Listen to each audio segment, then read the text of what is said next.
मैं एक पेशेंट देखने गया था जिनको फेशियल पैल्सी हुई थी। तो उनको लग रहा था कि मुझे ब्रेन स्ट्रोक हुआ है।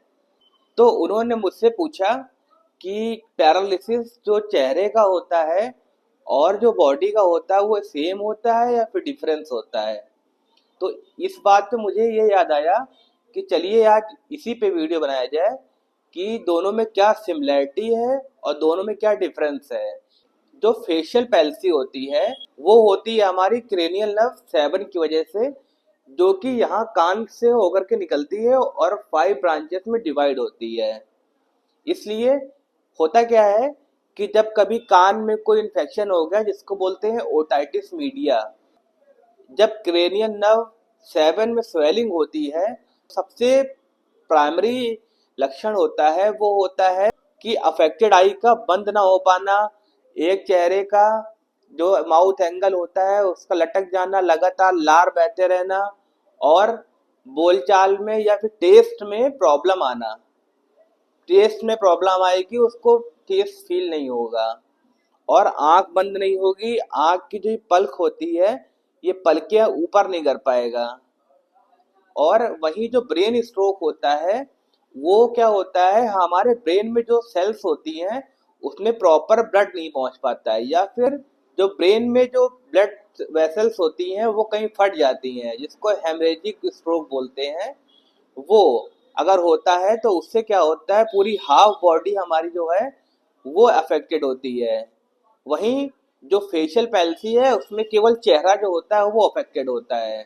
तो दोनों में ये डिफरेंस होता है। जहाँ पर बात आती है, अगर फेशियल पैल्सी हुई किसी को तो उसका जो डायग्नोसिस होता है वो एनसीवी टेस्ट से होता है।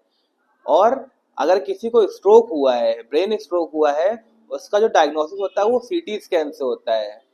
तो ये दोनों में बहुत डिफरेंस होता है, दोनों एक ही नहीं है। अक्सर लोग या फिर पेशेंट ये समझता है कि मुझे पैरालिसिस हुआ है वो केवल चेहरे का हुआ है और मेरे हाथ पैर सब कुछ ठीक है, तो ऐसा अलग अलग होता है। दोनों एक ही चीज नहीं है। फेशियल पैल्सी जो है, जो चेहरे का लकवा होता है उसको बेल्स पैल्सी बोलते हैं, वो अलग चीज है।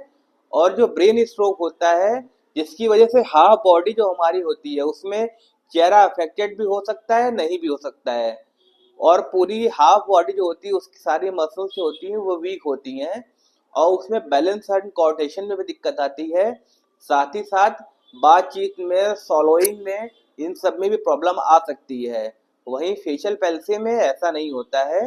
केवल चेहरे की मसल्स जो होती हैं वो वीक होती हैं अफेक्टेड साइड की, और आंख बंद करने में दिक्कत होती है। उसका जो माउथ एंगल होता है वो एक साइड को लटक जाता है, लगातार लार बहती रहती है उस साइड से, और वो मुंह बंद करके इस टाइप से नहीं कर सकता है। तो ये चीजें होती हैं। तो आशा करते हैं आज आपको दोनों के बीच में डिफरेंस पता चल गया होगा कि फेशियल पैल्सी और जो ब्रेन स्ट्रोक होता है उन दोनों में क्या सिमिलैरिटी होती है और क्या डिफरेंस होता है। सिमिलैरिटी ये है कि दोनों में ही जो मसल्स होती हैं वो वीक होती हैं, बट जो डिफरेंस होता है वो ये होता है कि ब्रेन स्ट्रोक में हाफ बॉडी जो होती है वो अफेक्टेड होती है ऑपोजिट साइड की, और जहाँ पर फेशियल पैल्सी होती है उसमें जिस साइड अफेक्टेड होता है उसी साइड का फेस जो होता है उसकी मसल्स वीक होती हैं।